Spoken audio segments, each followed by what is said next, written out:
Welcome to What's Up, Bolts. I am Fernando Ramirez, and that cowboy hat wearing, sunglass don, and son of a gun is Dan Dago. Don't know yet. I haven't really felt his temperature yet. I know you guys are waiting to see, is he hot? Is he cold? What does he think? But there is breaking news about this topic. Kellen Moore has been hired as the Chargers offensive coordinator. They have found their guy just 24 hours after being let go by parting ways with the Dallas Cowboys. Dan, before I get your thoughts, I do have a surprise for you. You love surprises, right? I hate them. I hate surprises. Stop surprising me. Every surprise is negative. Nope, I hate them. There's a good surprise though. Do you want your surprise? No, I hate surprises. I got surprised on Saturday night, that one playoff game, and I was not happy at all. Look who we got to bring in. I said, up and down there. Your dance moves are getting worse every single time you get on here. Well, it's freaking 10 o'clock in the morning, and Fernando called me, so I'm here. What's going on, guys? Why am I on the show right now? What's up, Bo? It's my off season. What are we doing here? Gilbert, there is breaking news. The Chargers have hired their offensive coordinator. They have made Kellen Moore their offensive coordinator. Leadership was praised by Mike McCarthy in their exit interviews. He's supposed to say that. Skill. Another thing that McCarthy, and then the development of Dak Prescott was given huge credit by Mike McCarthy and Jerry Jones. But then 4 days later, they decided to mutually part ways, and now in less than 24 hours, he's hired by the Chargers. This was a quick divorce into a new marriage. And now he's a Chargers offensive coordinator. What are your thoughts? First of all, thank you for being on here on What's Up Bolts. But what are your thoughts on this hire? Yeah, when you texted me, hey, let's do a What's Up Bolts, I was barely finding out what's going on. And whoa, Kellen Moore, the new OC of the Chargers. It was a little surprising because for one reason, it went by fast. Like, you had interviews with 7 other dudes, and like, hey, we don't want you guys. We've been eyeing that one right there. Finally, it's like I shouldn't go this route, but it's like when all the dudes are commenting on this one, girl's IG post. We're just waiting for the guy to break up, and then you start seeing the guy less and less. Like, oh, okay, all right. It's time to slide into them DMs. Let's make a move, and that's what they did. I guess Staley has been waiting, and then you start thinking more about like, okay, it's not a McVay guy, not a McVay tree. That's what I feel like it's going to lead to all along. Zach Robinson, Thomas Brown, Greg Olsen, what, and then you start thinking about, what? I like Kellen Moore, and I won't give you all the details, but quick bullet points, because I'm not trying to hijack the show. Dan Dago will get so upset with me.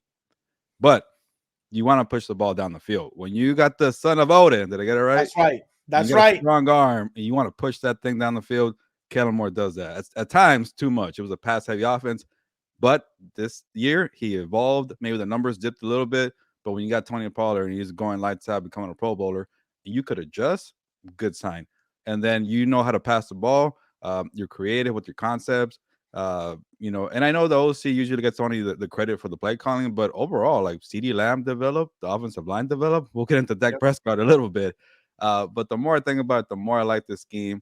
And then the biggest thing, real quick, guys, 4 years of play calling experience. He's only, I want to say, 34 years old. Yeah. But he learned on the job, and that's big for this young coaching staff.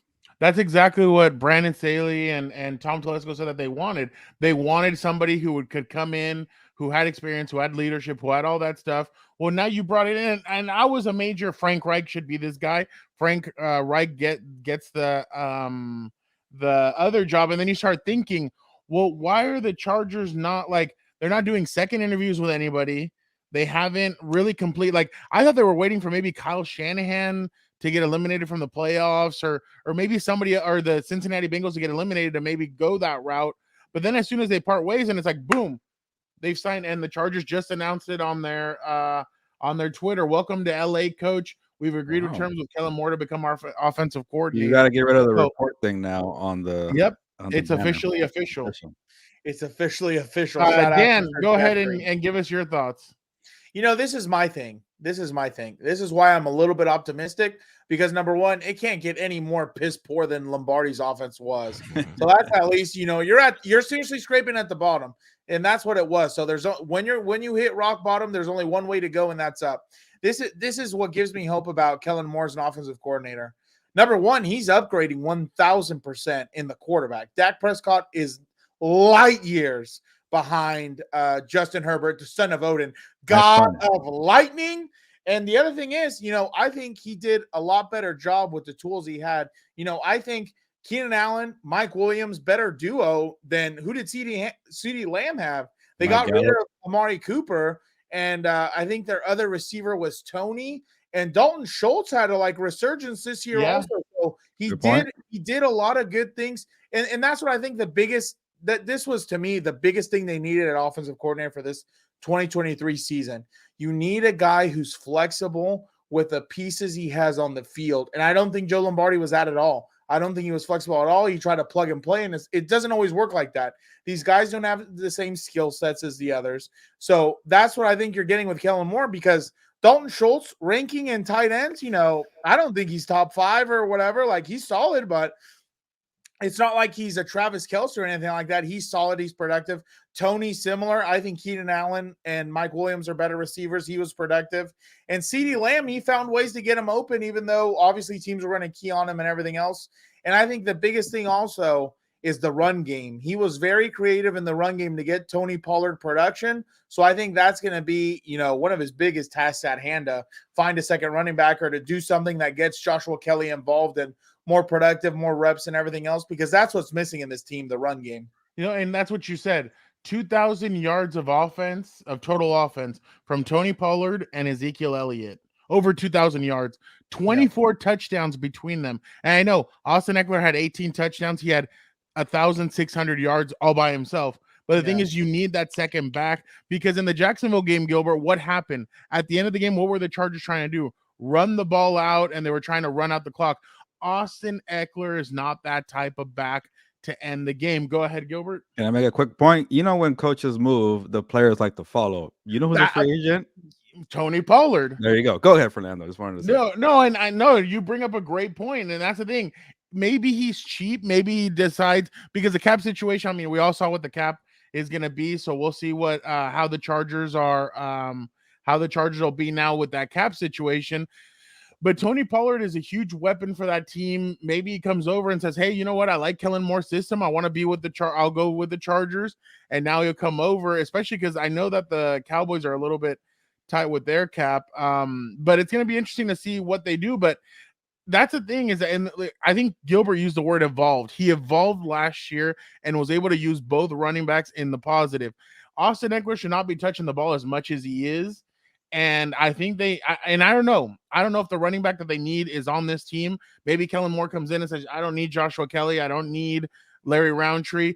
I'll keep, what's his name? The kid from Texas A&M, Spiller. Spiller. Isaiah Spiller. Because he's a 4th round draft pick, and maybe there's some way I can use him.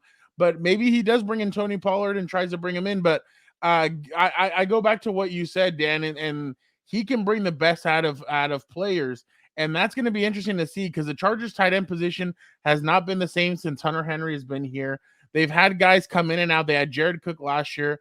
They had Gerald Everett this year. Gerald Everett played better, I think, than Jared Cook. 100%. And they might have Gerald Everett here for another year, but you need a number 1 tight end.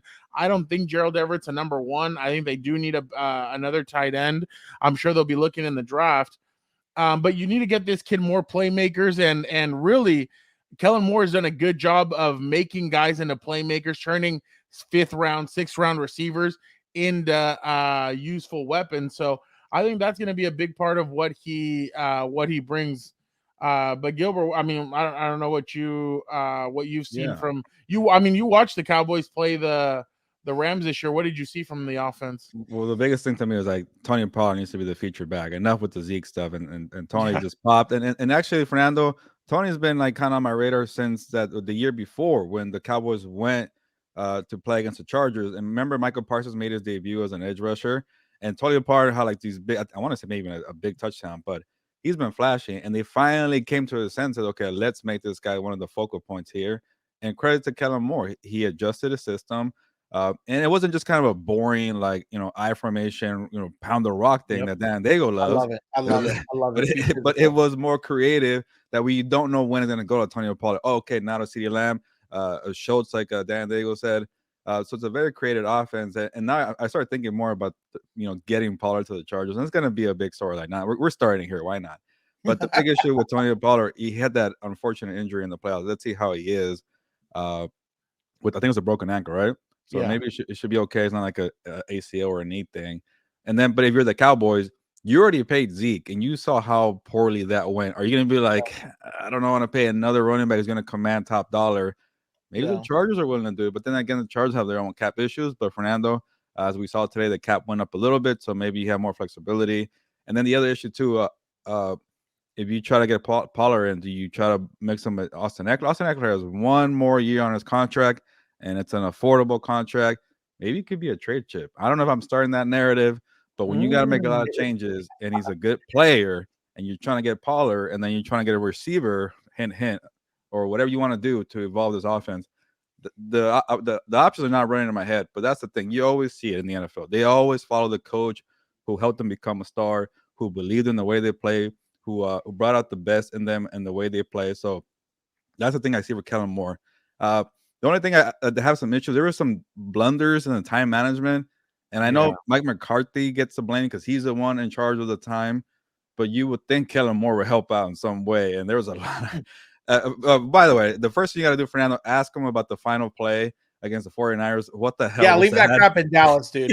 Leave that crap in Dallas. Zeke is probably like, man, I got crushed here for this, but see you, Kellen Moore. And I wonder what happened between Mike McCarthy and Kellen Moore because, it was one of these.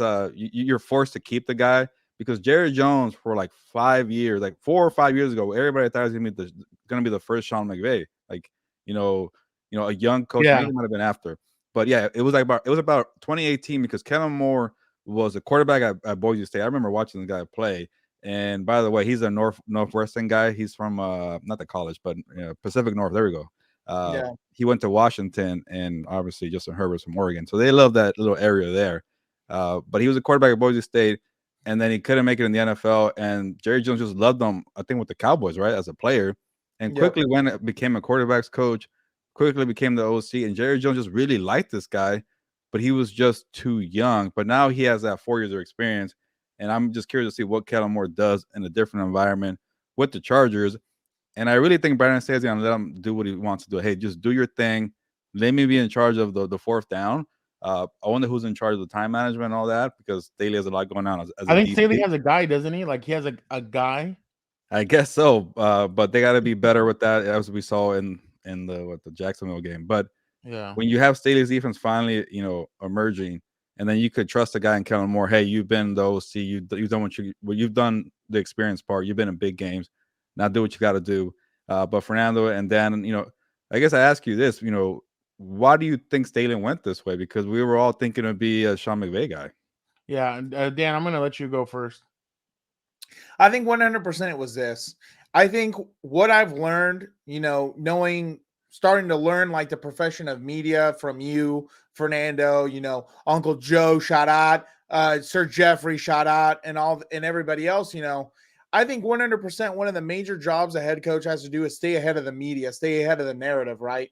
And I think, unfortunately, it was very loud that, he's inexperienced. His coordinators are inexperienced, and I think that probably had to have played a part in it where he's like, okay, let me see how I can try and find a guy who has a little bit of experience, fits, my idea, my vision, and let's see how I can bring him in here because I think that's a big key. Like we saw that Lombardi's only experience before this was a Detroit Lions and with Matthew Stafford and I think Megatron, and it didn't go successfully, obviously, because he was back in New Orleans, quarterback coaching and everything else. And there's a reason why he didn't get a shot since, right? So like that plays into it. And I think that's what he was looking for. He's like, you know what? I need some experience to not only, because I think one of the problems might have been is like, this was my thing all season that I said, if the offense is struggling, I understand you're a play caller and everything else, but like, you can't, like, obviously I'm not in the building, so I don't know, but it's like me, if it was me, I would have been very heavily involved in the offense at that point because the buck stops with the head coach, period. Like The first one he's going to get access to head coach. So I think with that inexperience, he realized that in Lombardi. And he's like, you know what? If I bring in Kellen Moore, there's no way this guy doesn't understand how to run it like better to what I want, to our vision and everything else. So I think that played a huge role in it, that he needed someone with experience. So that way he can delegate that task more and he can just think about the defense and focus on the defense and game planning and everything else. So basically, this is what Brandon said during his exit interview. He said, and I quote, "The offenses that I think are the most challenging to defend and the people who have been here with me are the ones that put a lot of pressure on you every snap in terms of marrying the run game to the pass game, putting a lot of pressure on you with the personnel groupings, pace, motion, and being able to get the explosions consistently." Okay, so what is that basically telling you? He wants to have an offense that moves up and down the field the way his quarterback is designed to do. So, and you know what's interesting about this is that I remember last year there was a lot of talk about Dak is not going to be, because I remember the Cowboys were on Hard Knocks. Dak isn't ready. His back is gone. Dak's not back from that injury. That injury is hampering him. He goes on to throw for 37 touchdowns and only had 10 interceptions. Dak was a big part, and he was in the MVP discussion, I remember. And you just saw the offense explode in 2022. That's why they were 12-5. Yeah, they got to the playoffs and it kind of stalled. But when you get a quarterback like Justin Herbert, who's different, I mean, Dak is a top 14, top 13 quarterback, maybe top 10, but Justin Herbert is a top 6, top 5 quarterback. You're disrespecting. Don't disrespect. Especially with his skill set. And now I feel like Kellen Moore is like a fat kid. He's like Augustus Gloop in the damn chocolate factory and Willy Wonka's chocolate factory. And he's like, damn, I can do this. I can do that. I can do this. I can do that. Now the question's going to be, what are the Chargers going to do to make this offense better? Because you have to remember, the Cowboys offense is fast. They have a lot of fast players. CeeDee Lamb is quick. He's fast. Now I'm interested to see what Kellen Moore's going to do. Now, the only thing I would kind of hesitate on is he had a lot of designed runs for Dak. I really don't think that's where the Chargers need to go with this. I don't think they need designated runs for Herbert. I know that's what the Buffalo Bills like to do. I know that's what he likes to do. But I would take a page out of Andy Reid's book, and I would really just keep him as a pocket passer. Let him move around in the pocket. Now, if he sees stuff down the field, and attack it, go down the field and run, kind of a la Joe Burrow had to do on Sunday. But I just wouldn't have designed runs. I think designed runs could hurt the quarterback. Hell, I think on Sunday, the Eagles were up big on the 49ers, and they were having designed runs with Jalen Hurts. I'm like, dude, your quarterback just got back from injury, and you're making him run designed runs. Don't do that. So, and he got up slow in one of those too. Yeah, he got up slow. So I'm just interested to see how Kellen Moore is going to change this offense, what players they're going to add, and really the run game is going to be interesting, because I told you guys, like, the perfect marriage was Melvin Gordon and Austin Eckler, because they each did different things. Now, I think Austin is great at getting in the end zone. As soon as they get into that 20-yard line, he is really good at getting in the end zone. Now, he had a lot of yards this year. Like I said, over 16,000. But you don't want him exerting that much, because at the end of the season, I remember the last 3 weeks of the season, he would walk around and he just looked gassed. So if I'm the Chargers, though, I think Kellen Moore is the right guy that's going to come in. And Gilbert, you asked, why do you feel like he pulled the trigger so quickly? I think he was looking for experience. He wanted somebody who's sure. And this guy has literally been groomed. Kellen Moore's been groomed to be the next head coach of the Cowboys, but it wasn't his time. He was in line. It was between him and Mike McDaniel last year for that Dolphins job. They decided to go with Mike McDaniel. Well, now you have a guy who's been with the Cowboys organization since 2015 as a quarterback. At 17, he took over as a quarterback's coach. And then in 18, he took over as a signal caller. So now you have a guy who's been there, done that. And I think he is a lot more versed than Joe Lombardi is. And I really do think that he's going to help take Justin. I think he could be, if they let him be him, I think he could take Justin Herbert to that next level as a quarterback.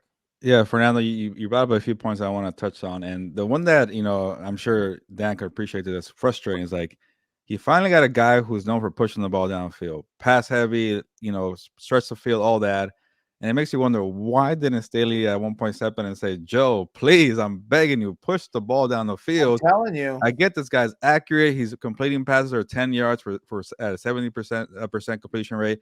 Those are nice, but at some point, take a chance. And I don't know why He had a Drew Brees. He had the offense for a telling 40-year-old with a shot arm. Yeah, That's exactly what this offense looked and like it's at a times. productive offense, but it wasn't what you. It's not like, and the thing with Staley, he always said, "I'm here to tailor to the strengths of my players," and it's like, for 2 years, you got results, but it wasn't to the full extent. Now with Kellen Moore, it's like, okay, all right, finally we're doing this here, and maybe it's 'cause, like we always talk about Fernando and Dan, like Joe Lombardi was the third option. Me at that point, it's kind of like, okay, I need somebody I'm familiar with. It's my first time being a head coach. Let's make it work. And then maybe they just kept clashing in year two. Like, hey, man, you got to push it. You got to push it. I keep telling you. And George Lombardi's like, who are you, man? I'm the one who taught you in college. So maybe there was something that I don't know. I don't want to push that. But it's just the thing. If you're a fan, you're probably frustrated. Like, okay, all of a sudden now you want to care about the pushing the ball down the field. Yep. But that's another topic for another day. The thing with Dak that people are probably concerned, like, say, I'm guessing if you're checking the temperature on social media for Chargers Twitter or Chargers whatever YouTube, subscribe here on What's Up Both if you are in Chargers YouTube, plug. The Dak Prescott kind of aspect. Okay, he didn't really develop, but Fernando, I'm glad you mentioned the numbers of 2021. That was a great Dak year. Obviously, Dak is not top 5 bona fide where you could count on this guy in the playoff. He just hasn't done it yet, but he could run a productive system.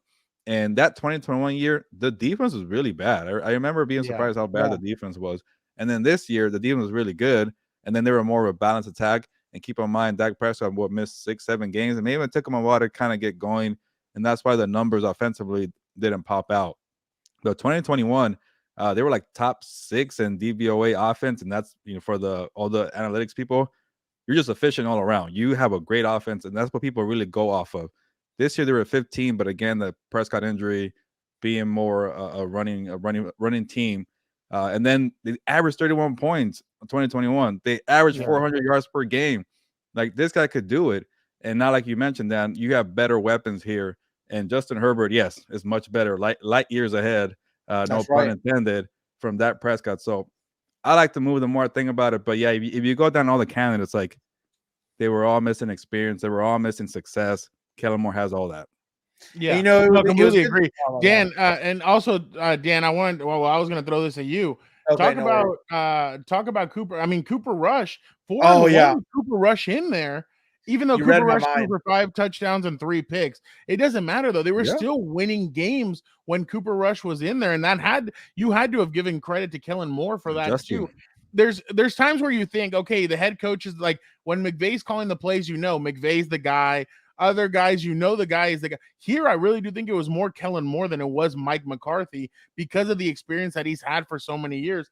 But Dan, can you speak on that? And speak on whatever you wanted to do first, and then that's why, Fran, we're brothers right here. You were reading my mind completely, because as soon as our favorite stooge over here brought things up, I forgot to touch on that when I was talking about how he tailors his offense to his players. That's not easy to do. 100%. You win 4 games with a backup quarterback who isn't the $40 million guy, doesn't have all the skill sets people like to see and everything else. That's not easy. And you win 4 games, and the only game you lose is to now the Philadelphia Eagles going into the Super Bowl. Like, they lost against a top team. And I think even in that game, it was close if memory serves me correctly.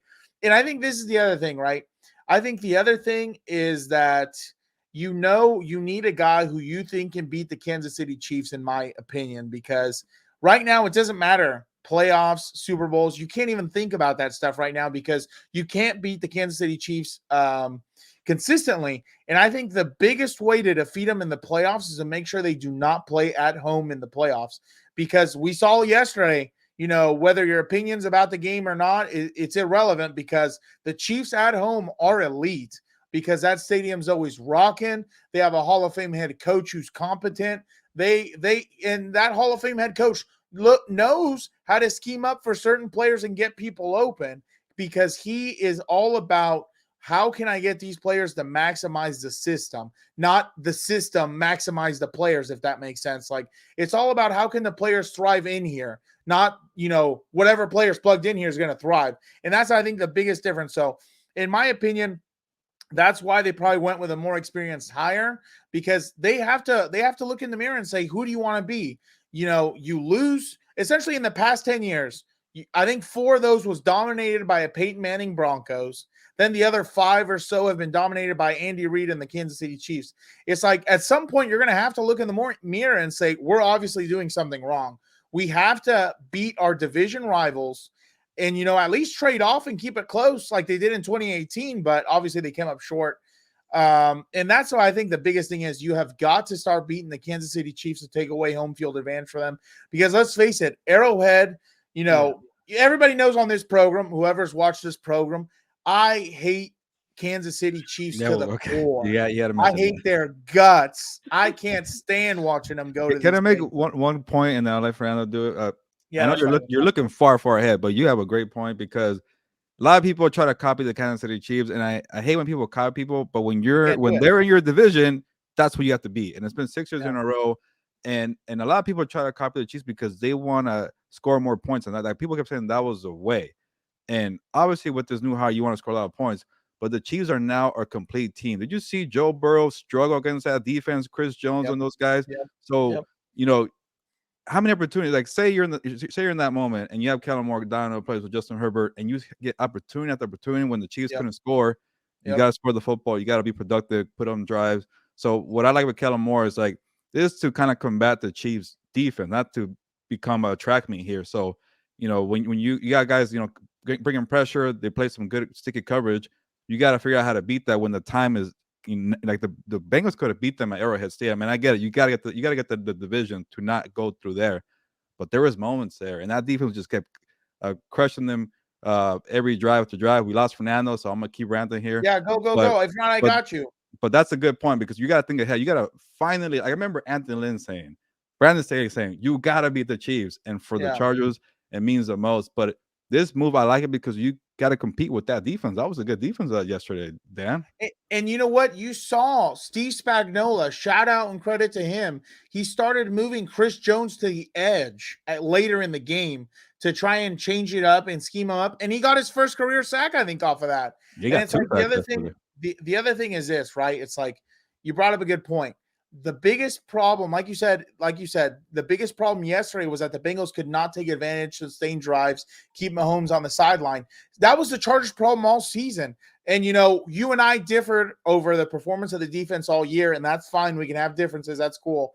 But there was a lot of similar moments, right, where the defense would get a stop, whether it was a field goal or a punt or whatever you want. And the offense, for the life of them, could not sustain a drive, could not keep the opposing offense on the sideline, and couldn't score points, period, in the second half. So I think that's why another reason why they were like, you know what? We need to get someone who has an idea about what's going on, how to be efficient, how to keep drives alive, because that's how you put away teams. You put away teams. If you remember, like it's almost nostalgia for me because I miss these days. When you would watch Peyton Manning's Colts play the Tom Brady's Patriots, the number one thing they always wanted to do, keep Tom on the sideline. Keep Tom on the bench. Because if you keep Tom on the bench, he can't get in rhythm. He's going to get frustrated that his defense can't get off the field. And he's going to get frustrated. He's going to get angry. And, that's when you can force him and pin him to make mistakes, because then they're trying to – it's like instead of, staying ahead of it, going towards it, now they're trying to haul ass to catch up to it, if that makes sense. They're getting after it because now they feel the pressure because they're on the sideline so much. So like we talked about, that was the biggest problem the Chargers had all year. And I think that's why they hired someone with experience at offensive coordinator. And you might laugh because we're talking too far ahead, but like you're not in it with Justin Herbert just to get by in the regular season. You're trying to win in the playoffs. And that's why I'm thinking so far ahead. And you are too, Dan. We got Fernando back. Good to have you back. But when you see Joey Bosa hanging out with the Eagles fans, you don't want that. You want Joey Bosa competing in the playoffs. That's why you make this move, and we'll see what happens. But I don't know if you guys want to touch on that. But after that was elite level trolling. I'm not gonna I can't be mad at it. But you got Joey Bosa fighting with the Eagles fan, and then you got Herbert, unfortunately, having surgery. and you got Kellen Moore. So a lot of news here for What's Up Boats. You know no, what? it really is. Hey, by the way, real quick, did you see Mike Silver's tweet this morning? I did not. That Vic Fangio, it was news to Vic Fangio that he accepted the Dolphins job, that he has not accepted the Dolphins job.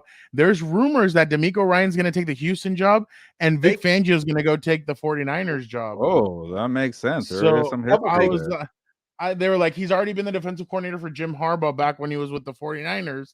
And I'm like, dang, I'm like, can you imagine? Like the student thought that he was going to get the sensei. And now Kyle Shanahan might pull the rug from under him. How about that bidding war for Vic Fangio? Good for him, man. I thought there was another team that should have entered that bidding war.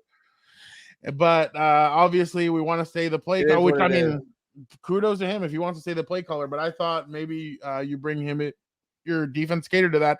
But going back to your point, there was that Joey. But by the way, hold on real quick. I got a treat for you guys.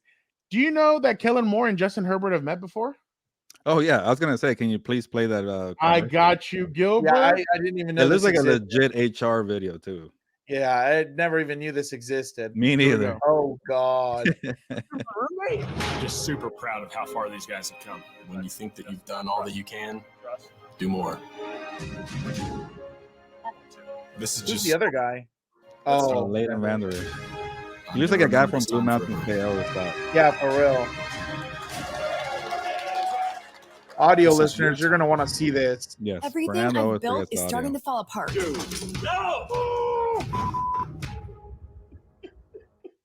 This is honestly what the hell is that? So that was so for all the audio listeners, that was a commercial where Justin Herbert, Kellen Moore, and Vander Esch. By the way, Vander Esch is a free agent also. There you go. Wouldn't be bad. That would be a good linebacker. Well, cheap. That's a commercial or Leighton Vander Esch, and it was like an auto company. Like I've never heard of this company. Neither. But they did a commercial together, and Kellen Moore, and it just looks like a reality show because they're like, oh, we're gonna take you behind the scenes, and Justin's playing chess, and he knocks the board over, and honestly, people say that Justin's stale and all this stuff, but then you see him in these commercials, and he's hilarious. Like he really does have a personality, and I've seen him around the locker room. The guy has a personality. He's honestly a really cool. Really cool guy. I remember at the end of the season, he's like, hey, he turns to me and he goes, "Hey, Fernando, I hope you have a good offseason." I was like, "Oh, I hope you do too." And obviously he said, "I'm a fan of What's Up Bolts." I'm like, "I appreciate it." He's like, "Shout out," and Gilberto as well. No, well, that one, I'm just kidding. But dude, she's a hater. He's a homie. But obviously, but it was just funny to see him in that commercial. Like that commercial was actually pretty interesting. But I didn't know you had seen it before, Gilbert. I have not. Did it release like earlier last year or when? It was it says 4 months ago. Huh. And then was it one of a local thing, like maybe like in the Pacific Northwest? I gotta get that right. Let me see. Because they're all from that area. I don't know about Leighton Vander Esch, but wasn't Joey Bosa in it too, or am I confused? I forget. No, Joey Bosa was in a Super Bowl commercial last year. So it was Leighton, Justin Herbert, and Kellen Moore. So that's a little random that the three got together and did a commercial. Yeah, for real, random. Maybe they're from the same area. Look it up where Leighton's from, but I don't know. And then you know what? Hold on. Here we go. Here's another one, and I think it has Herbert as well. Wow, did they just do like I could have sworn I saw that mine had just Joey Bosa in it. The one that I saw. See my picture. Actually, I don't think there's pictures in dictionaries. Oh my God. Oh, it's just Idaho, I think. This is Spokesmasters. Oh, that's why. He looks like a Joey Bosa without long hair. Yeah. Dude, you're my roommate. These two have absolutely no idea what they're in for. Man, I cannot even believe we're here. Yeah, man, it's crazy. This isn't some silly game. Guys, use your leg. Right behind the car, we're great. This is the pursuit of something bigger. Oh, Leighton Vander Esch went to Boise State. That makes sense. Yeah, so they both went to Boise, and then you have Herbert, who likes the area, I guess. Experience as a Kendall spokesperson. Guys, dude, it looks like a reality TV show. It really. Kellen Moore is the dad or whatever. This might be tougher than I thought. You think? Okay, so Leighton Vander Esch has a top bunk, and Justin has the bottom bunk, and coach you to discover the greatest version of yourself. Oh my God! The art of more. Man, that's cool. Pretty funny. Look at Justin checking himself out in the mirror. I don't know. Look, dude. So. What are we doing? Solid. Let's see what these What spokes rookies is got. this? This is great. Not too bad, actually. How about you? Yeah, pretty good. Fernando's loving this commercial. Do you think that's how Kellen's going to be his first day when he meets Justin? Dude, I'm waiting for like the Ashton Kutcher to come out and say you've been punked over here. But you know what? That is Justin Herbert from this year, though, because look at his hair. Yeah, I know. His That's what I'm saying. long. How difficult is it to sell a car? Too easy. That's She looks hilarious. familiar also. I don't know why. All right, I'm gonna stop that. That's wild. I don't even know what the hell we and just by the way, obviously, for all you people wondering about Justin Herbert in Wyoming, there you go. He was getting his surgery. So all you people that were over there, you had to mention that, huh? That's my God. Part of that was just dumb to me. Like I was like, get out of here with that. I'm Real like, quick, it doesn't really have to be a quarterback. Without getting into takeaways, if you know, you know. So if you don't, just tune me out. But it's funny thing, I found out about this weird theory through TikTok. One of my videos exploded on TikTok because people were trying to search whatever they were searching for. It was like a video of somebody asking Herbert, somebody by the way, asking Herbert, do you lift weights? And I guess people went and tried to go through that video, and it got 1 million views out of nowhere. Like it was like 30,000 views, and then the video was like the other one? a year old. I have some other good ones, but that one wasn't one of my top ones. That one out of nowhere just blew up. I don't know why the other ones didn't, but if you search Justin Herbert on TikTok, my video is number 2. So I got some followers. I got like 100 followers based off this stupid thing. There happened. You go. And that reminds me. Speaking of Justin Herbert, because we don't want to stay too long on that. We have a winner for the What's Up Boats giveaway T-shirt. If you're watching this, Christoph Sevilla, I think I got your name right. Hopefully, Christoph. Let me look it up real quick. Yes, that is Christoph Sevilla. If you're watching this video, check your comments or just send me an email and make sure I got to verify you're Christoph. Okay, so no trickiness going on.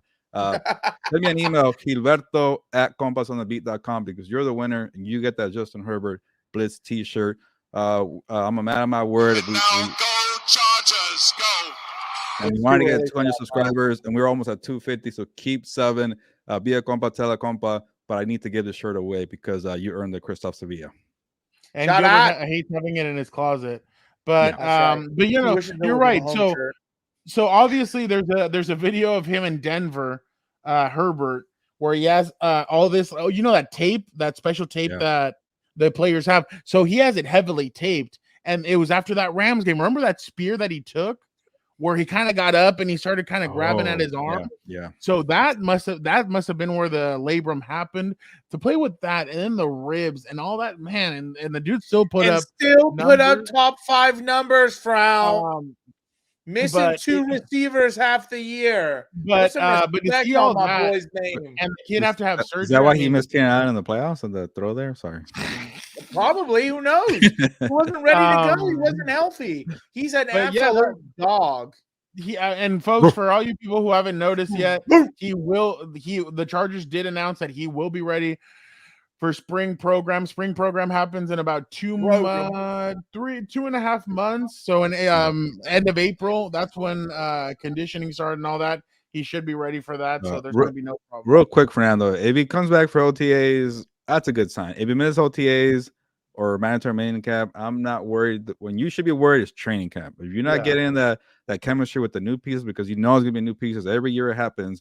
You are coming out of like every time I see it. It doesn't matter who it is. If you don't get some kind of work in training camp, you just come out rusty. It tends to kind of have bad numbers. I guess maybe you're an older veteran like Brady, you don't need it. Yeah. But OTAs, minicamp, who cares about that? Get rested, but you got to be there for training camp. You remember during COVID, Brady and like the Tampa Bay Buccaneers players were almost arrested because they were at parks practicing and stuff. Oh yeah, Brady doesn't take a day off unless some family stuff comes up. Dude, and you heard his story when he goes into some guy's house. Yeah, he like just walks into the house, sits down, and starts going through the playbook. And some guy walks in. Hello. Oh shit! Is this not Byron Leftwich's house? No, he's a house over. Oh my god, I'm so sorry. And he walks out. But my point was going to be about. By the way, somebody asked Joey Bosa, "Do you want to keep this team together?" He said no, and the person goes, "Why not?" you can't keep a whole team together because guys are going to want to get paid. Well, what does that mean? You don't want to? Does that mean that you don't want to keep the team together? And I was like, oh my, giving her an honest answer. I don't know who. I'm like, do you not understand what he's saying? Money wise, you cannot keep a team together because guys are going to get paid. You don't. I mean, obviously, last year everybody thought one is going to get paid: Kaiser White, Uchenna Nwosu, or there was another one with Justin Jones. Justin Jones. One of those three guys is going to get paid, and neither one of them got paid by the Chargers. All three of them left. Uchenna Nwosu had a nice season with the Seahawks. Justin Jones had a okay season. He had a weird tweet about deflating footballs in New England, which was interesting. And then obviously Kaiser's headed to the Super Bowl. So that's interesting. But I mean, that's just the way it is. I mean, you can't keep the team. It's gonna be like you said. It's going to be a different team, but the Chargers really need to add some pieces. Nick Sirianni, Shane Steichen also going to the Super Bowl. Former Chargers. That's what we do. We develop talent for other people to go to it. Apparently, we're a freaking. Kellen Moore is going to the Super Bowl with his next team. Is that what you're saying? Oh, I hope so. Dude. Oh, you son of a! How about you met with me, not with the next team when he leaves? But obviously, Dan, I mean. If Kellen Moore called you right now and said, Dan, give me one area that I need to fix on this team, what would you tell him? Period. The running game. I don't even have to think about it. It's the running game. The running game is an abomination. If the running game was a person, it would stand trial for being a witch. This is terrible. This is absolutely terrible. Whatever the playbook was about running the football, burn it. Throw it in the trash. Get rid of it. I don't want to see it ever again. And, like I think I talked about this last time we did a What's Up Bolts when we were talking about potential OCs. I would love for them to, if Horvath's the guy, I think that's his name, Horvath, the fullback. He was nice at the beginning, got a few touchdowns his rookie year and everything else. You're telling me, guy. Our Paisan failed us up there in the booth. I don't know what to tell you. But that's my thing, right? I think a lot of teams now don't see fullbacks enough. So that's an edge you're going to have. That's why a lot of people struggle against the San Francisco 49ers, because you have such an athletic, intelligent, everything else fullback in Kyle Juszczyk. I think when you add an element from the past that's not seen anymore, people don't know how to defend it. They don't remember. The athletes aren't used to it. The defenses aren't used to it. That's what I'd like to see. I'd like to see a more physical running game. I think seriously, my goal when I started, coaching offensive line, I wanted to average between 3 and 5 yards, 5 yards shooting high, 3 yards minimum. And, I think that's where you got to be, because you have to be efficient in those downs, because number one, the running game is physical. There's no way hiding behind it. So when teams are so used to pass heavy offenses, all they have to do is just wait and tee up their pass rush move on whatever they want, try and show or send a blitz and everything else to try and get after the quarterback. But in the running game, the offensive lineman becomes the aggressor. And there is no way you can hide behind, a passing game or whatever you want. Like, instead of you sitting back trying to block your defender to get him away from the quarterback, now you're on the offensive trying to drive his ass back into his mama's lap in the first row over there. And, you saw that with the Eagles. You have no idea. I'm trying to be as polite as possible, but seeing what they were doing up front, brought tears to my eyes. It should be hung in the Louvre. It was so beautiful. That's masterpiece right there. That is a work of art. So you asked me what needs to change the running game. The running game is an abomination. You're not going to win games not running the football, period, in my opinion. Call me old-fashioned, call me a dinosaur, call me an old man. I don't care. I think it's the God's honest truth. Gilbert, what do you think? Yeah, I'll pick up a bit offensive line because it took a step back, right? They went through a transition with a new coach, Frank Smith, to Brendan. I forget the last name. You could tell Brandon missed Frank Smith this year. Yeah, and then the injuries didn't help either. But you get Rashawn Slater back, but then Fernando, you cover this team a lot more than I do now, and you told me that Matt Fowler took a step back, and you need Corey Lindsey to stay healthy, and it seemed like for the most part, Zion Johnson. Jeez, I'm terrible now. He got rookie of the year for the PFWA, so I'm guessing he did okay. And then the right tackle could be an issue too. I don't know if you're gonna keep going. Trey Pipkins. We got Salier, who really developed, and that could be your thing. But the Cowboys had one thing again. I want to give Kellen Moore some credit because, yes, he calls the plays, but you still got to develop these guys. Tyler Smith, rookie left tackle for the Cowboys, he developed pretty well when Tyron Smith got hurt. Obviously, you can't give him credit for Zach Martin because Zach Martin came out of lab and was ready to go. But for the most part, you don't have a very stacked offensive line like they used to, like the Eagles have a stacked one. But they made it work, and you go to your strengths, and when you have a young left tackle and you still make it work with your running game, that's all big. Again, not predictable. You kind of do whatever you can, get these guys in space, moving around, and then the emergence of CeeDee Lamb, he was great this year. It took him a little longer. I know he got drafted in the same year as Justin Jefferson, right? And he just exploded. But after a while, CeeDee Lamb found his niche. He's doing his thing. But it's gonna be some changes. I'm taking all of them. Sorry, but protect. No, I'll give you the speed. That's your thing. Your speed is your thing. Offensive line, just keep developing because yes, you want to play complementary football like Dan Diego says, run the rock. But you do have some pieces on that line, but you still have some work because when I left the beat, I feel like the O-line was in better shape than this year now. Yeah. No, and the thing is Rashawn Slater going down. And I know Sawyer did great. Sawyer did as well as he could. But the thing is left guard was a problem. Then Corey Lindsey at the beginning of the season was in and out of the lineup a lot. So that kind of hurt them as well. But Gilbert, you're right. I mean, both of you guys are completely right. Both of those areas really need to improve because there's a big reason why the running backs can run also, and that's the offensive line. They couldn't run behind the right side at times. And then Trey Pipkins missed a lot of time. He also had that MCL injury that hampered him the whole season. When he first suffered that, I thought this dude's out for the rest of the year. That has to be a torn ACL. It wasn't. He was able to play the rest of the year, but he just wasn't the same. But I think Trey Pipkins is an example of you draft him, you develop him, and you pay him. So if this guy can't make it, then damn, you really, I don't know what's gonna happen. But you're right, speed needs to be very important when it comes to this Chargers team.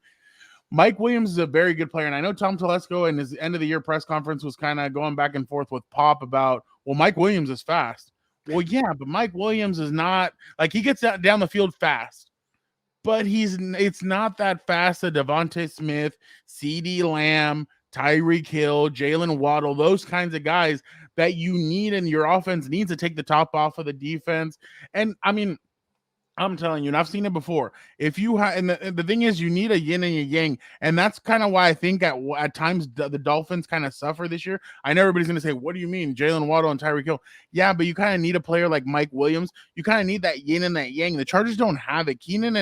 Keenan, Josh Palmer, and Mike are kind of all similar in the sense. Like nobody's going to take the top off. Nobody is very fast. Nobody's like that. So I feel like they're all three of them are similar. Now, if you could get a guy, and I'm telling you, Jalen Guyton, that guy, he was serviceable, but you need to move on. You need to bring in somebody else.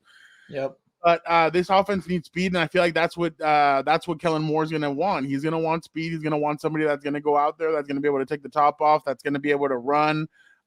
Who's going to be shifty. I know Dan was very angry and this credit to Kellen Moore also. T.Y. Hilton looked rejuvenated at times when I know he came at the end of the season with the last 4 games of the season, but he still had over 200 yards. He had a couple of touchdowns. Made some big plays. He made some big plays for the Cowboys. So he was very impressive. So I really do think that this is going to be this is a positive step for the Chargers. I know everybody thought that Zach Robinson. Yeah. I thought that he was going to be the guy. I didn't think so. I thought Brandon was going to go with somebody with experience because you already kind of had inexperience on the defensive side. You've already had some inexperience on the offense. Now my question is, I know quarterbacks coach is open, but for me, in my opinion, I think there's going to be some more openings on the offense. I think Kellen Moore might try and bring some guys with him, or I don't think this stays the same. But I do definitely think that this is a step in the right direction for the Chargers, and I really do think that if they're able to listen to all 3 things that we just said, I think they're going to be in a way better position. But this has to be Kellen Moore right now. I'm not lying. Don't worry, he can't drink. This is Kellen Moore. Save some room for later. Augustus, please don't do that. My chocolate must never. And there's defensive coordinator trying to stop him. Please, don't do that. Look at him. Look at him. Please, I beg you, Augustus. My chocolate. When you draft a receiver in the first round, that's when you fall over. Exactly. Yeah, exactly. That's when he's trying to drink his way out. Yeah, exactly. Yeah, exactly. Now, my question, I mean, and honestly, that's what I was telling Dan recently, is that if they went tight end or quarterback or receiver, it doesn't matter. Like, they need both.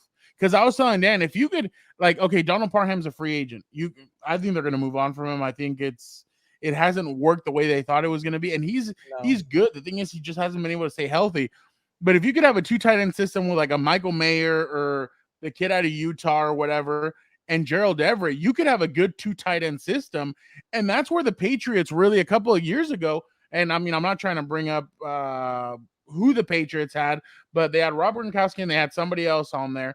They were the most dominant team in the NFL with both of those tight ends. If you could have a good 2 tight end system with good running backs, with a great quarterback, it could really do wonders. But I'm very interested to see how this is all going to work. It sucks that this is only January, because we're not going to be able to see how this really works.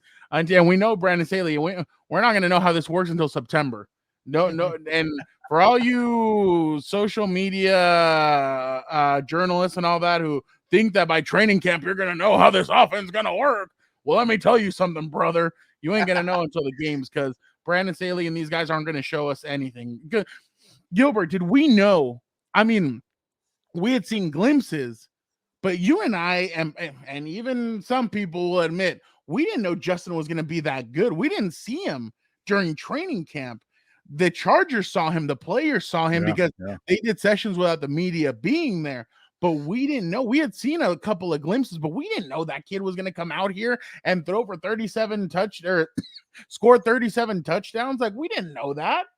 Yeah, like for me, it was easy to see the arm strength and the zip he had on the ball and like the pass he was making, but you could tell at that point that he was still having trouble reading defenses, fast pace, guys coming at him. I still remember when he first got the reps with the ones for the first time, because it was Tyrod Taylor, and his first pass he threw a pick 6 to Melvin Ingram. So I was like, oh, okay, maybe this guy's not ready. But before that, you could hear all the whispers and people like, man, this guy's an arm, man. Like, I remember Chris Harris Jr. was like, man, this guy, the arm strength is amazing. Remember Bosa during that press conference? Yeah, he was like, yeah, like I can't wait to see Herbert. And they're like, hey, hold up, you got Tyrod Taylor. But like, yeah, but Herbert's he's good. So yeah, they're gonna keep it a secret. That's kind of like what the Chargers do. We see a good amount in training camp, but until the bullets start coming out and the real deal on the field, you don't really know. But obviously now we know this guy's a baller, and I'm just eager to see what happens with Kellen Moore. And I want to thank the Chargers for one thing. Thank you for doing this a week before the Super Bowl, because your compas are going to be out there on Radio Row. Exactly. I didn't want to have to pull off from Radio Row, divert, and have to write an article about who they hired as their offensive coordinator. Thank you for doing this now, so that the Compas can focus on all things Compas next week. Exactly. Not have to focus on any of this. Now, if you guys could make the press conference Wednesday or Thursday, that would be perfect. That would be perfect. Yeah. Well, that would be much appreciated. But definitely, and guys, don't forget to subscribe to don't forget to subscribe to Compas on the Beat, our YouTube page. There's going to be a lot of we already have some great interviews lined up. We cannot wait to share them with you. We're going to have a lot more coming next week, but it is going to be a lot of fun. And don't forget to check that out, because man, I'm telling you, by some of the guys that we've already gotten and we've lined up, we're very excited about next week. Yes, sir. Big things coming up here on the COMPAS on the Beat Network. Fernando, you've been working hard already getting guests at Super Bowl Radio Row. And I'm guessing and hoping, because I'm a big fan of the show, you're going to have a What's Up Boats live from Super Bowl Radio Row in Phoenix, hopefully, because we will have all the content coming out that week for Radio Row. And Fernando, I'm going to give a little a little glimpse or preview of what's coming for me, if you don't mind. Is that okay with you? Here he goes, making it about himself round. I know, sorry, but I just want to give people a heads up, because I love the Chargers followers that I have, whatever social media, especially on Twitter. I know a lot of you guys are still rocking with me, but I'm gonna have a career update and maybe in a few days, maybe a week. But just stick around. That's all I want to say. Just stick around, because good things are coming, not only for the program here, the network, and then also for myself. So just if you see something out there and you're like, hey, what's going on? Just stay tuned. Keep rocking with me. I appreciate it. I'm gonna tell you guys what it is. Gilbert got hired by Playgirl. He will now be. He's going to go be a model. I didn't even know that was still a thing, but okay. He's the first Latino to be on Playgirl. I highly doubt it because you know those Latin men, man, they get a lot of playtime. Wait, I don't know why. That's why he's been growing out the mustache as well. They told him we need that little sexy mustache on here. A throwback with that mustache. Exactly. We're Look at him. gonna throw back to I go back to my costume. That's why he's working on his dance moves. Yeah, exactly. That too. But Dan, before we go, anything else you want to say about Kellen Moore or this hire or anything? One thing I wanted to say is, I think seriously, once again. And don't worry, I'm not going to kick you out of here. Okay, that's what I was worried about. No. I think seriously, not enough credit gets given to Justin Herbert. I think he's very often disrespected, and I get it. I understand why. But, for him to do this, now that we're finding out with a torn labrum, shoddy ribs, what? Yeah, two of his best weapons down half of the year or whatever it was. He also had his backup. He had a backup tackle in. He had a rookie right guard. I just want to take a moment just to say, Son of Odin, you're here. I know you're great. It's these other stooges who disrespect you. It is unbelievable. He is the tribal chief of this organization, and I don't think enough tribute gets paid to him, seriously. Because in my mind, him taking this team to the playoffs, and I will say taking because he did have to put it on his back a lot of the times. I understand the whole thing about the 27-0, 7 at halftime or whatever. But, I mean, it is what it is. That happens. I can't wait to see him hopefully get over that hump and get into the divisional. That's going to be wild. Hopefully it's next year. So, obviously, guys, we appreciate Gilbert for being here with us. I thought it'd be good for him to share his perspective. Obviously, he got to see Kellen Moore this year, and obviously we both saw them last year, this offense. So I thought it'd be a great perspective. But we appreciate you guys so much. Again, do not forget, Compas on the Beat will be live on the road from Radio Row. We're so excited about it being our second year. Last year we were rookies. This year we're a seasoned veteran. We will have a lot more knick-knack, paddywhacks. We'll be better this year with our audio problems. One of us won't fall again outside of Staples Center. This comeback got out of the way, by the way. He did not even try to help you up. You and Uncle Joe ran and tried to help me up. Oh, he was real concerned. Yeah. You need a third person? What the hell? Yeah, I need everybody. Even the police, even that beautiful police officer walked over and she's like, "Are you okay?" I was like, "No, I am." But you don't need me. You need that. But yeah, we will be live from Phoenix. Don't forget to check out Compas on the Beat on TikTok, on all platforms. We'll be having stuff there. We'll be having stuff on YouTube. Don't forget to check out House of Horns. I'm sure Gilbert and Vic, the producer, will be doing an episode from out at Radio Row. Dan and I will too. Hopefully we have Miss Haley Elwood for the second year in a row join the show so we can talk to her a year after all this. So definitely a lot of fun. Don't forget to check out Comeback Compas. Gilbert and I are going to be doing some more stuff on there. And obviously Compas FC and everything else on the Compas channel. We appreciate you guys so much. Thank you guys so much for checking out another episode of What's Up Bolts for Dan and Dago, for Gilbert Manzano. I'm Fernando Ramirez. Thank you guys so much.